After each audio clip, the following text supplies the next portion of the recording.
Voilà, alors ça c'est la lettre qui a été écrite par Mathilde Lefebvre quand elle était sur le paquebot Titanic. Et après elle l'a mise dans une bouteille, elle l'a jetée à la mer. Et sur cette lettre il est écrit « Je jette cette bouteille à la mer au milieu de l'Atlantique.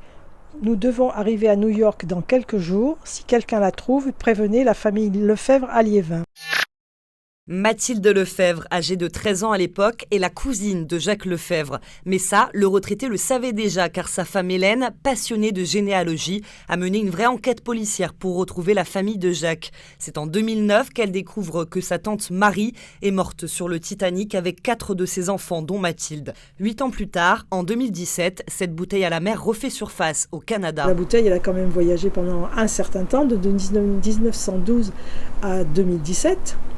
Et donc, ils ont commencé par faire des vérifications.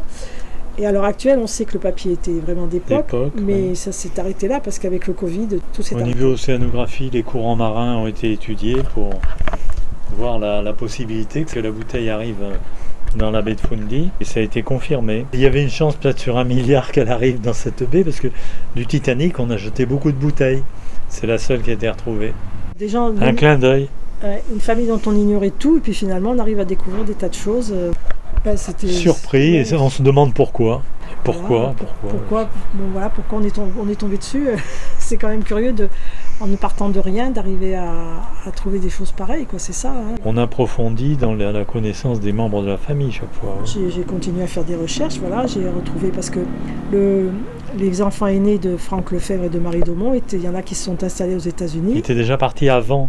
Voilà. Le Titanic. Et ils sont restés. Il y en a 2 qui sont restés aux États-Unis. Ils ont fait souche là-bas et on est en contact avec eux, avec une cousine qui est à Seattle. Ouais. Depuis 12 ans maintenant, Hélène et Jacques regardent tous les documentaires consacrés au Titanic, vont voir toutes les expositions, suivent chaque plongée dans l'épave lorsque des photos sont prises ou lorsque des objets sont remontés à la surface. Par contre, le film... Quand on a vu le film Titanic, on ne le savait pas du tout. On ignorait complètement l'existence de la famille et de ce côté-là et on ne savait pas ce qui s'était passé. Mais maintenant, on ne peut pas regarder. On a beaucoup de difficultés à regarder la fin du film. Ouais. Cette femme et ses enfants ont péri, dans quelles conditions, comment, s'ils ont été coincés dans les bas-fonds du bateau, s'ils ont pu monter sur le pont, si elle a pu les rassurer, si elle a pu penser à un moment donné qu'elle allait être sauvée dans un canot. On ignore tout et c'est vrai que on n'a jamais retrouvé les corps, donc on ne sait pas. La lettre est actuellement à l'Université du Québec. Les recherches sont ralenties par le Covid. Le souhait du couple, c'est qu'elle rejoigne ensuite un musée et pourquoi pas en France.